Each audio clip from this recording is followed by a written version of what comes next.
Hardcore towers. They lean towards being the most expensive and high-end towers you can obtain in TDS. Hardcore towers are only obtainable through gems, which can be only obtained through hardcore or hidden wave. Normally it takes days to grind out all the gems required, unless you were to, you know.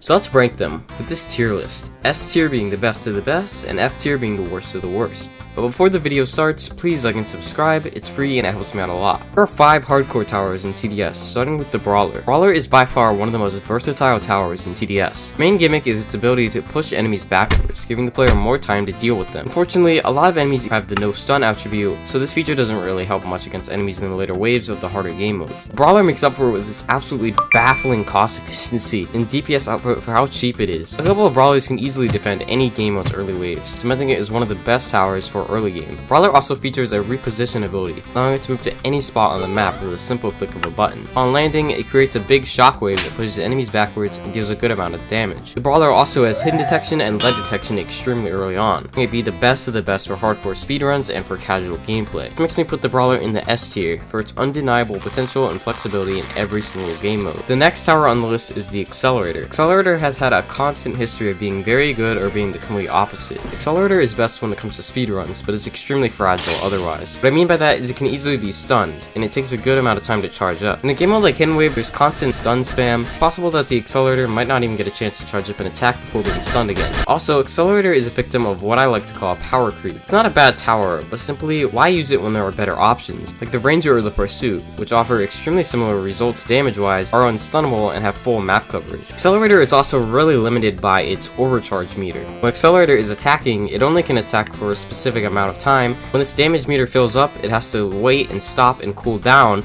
before attacking again. Accelerator is still a strong tower though. It can deal very impressive DPS, so I'll be placing it in the A tier category. The Necromancer is an interesting tower. It has a unique feature of being able to lift gravestones from the ground, and these gravestones can summon skeleton units. On the right maps, Necromancer can be unbelievably overpowered, like how you can stack these executioner skeletons on a corner, and they can deal thousands of DPS with their axe throws. But on the wrong maps, Necromancer struggles, like on Lay-By. There's almost no time for the units to live and attack, so they die very quickly. This makes you put the Necromancer in the upper B tier. Engineer is a tower that's always been in a weird spot. Engineer was designed to be a JOAT, standing for Jack of all trades. Good at everything, best at nothing. Need an early game tower that you can use as a mid game tower and late game DPS? Engineer is a perfect option. The main problem I have with the Engineer is how the support towers don't really affect it. Support towers are basically the structural pillars of gameplay and tower defense simulator. They work on every single tower in the game but Engineer. Instinctual commander chaining will do little to improve the situation if you're using Engineer as your main DPS. It's a complex tower to talk about, but I hope my explanation makes sense why I placed it in the B tier. And last but not least, the Hacker Tower. Hacker is one of the most complex towers in TDS. It makes eco on its own, which is cool, but that doesn't balance out how expensive the tower itself is. Let me back up.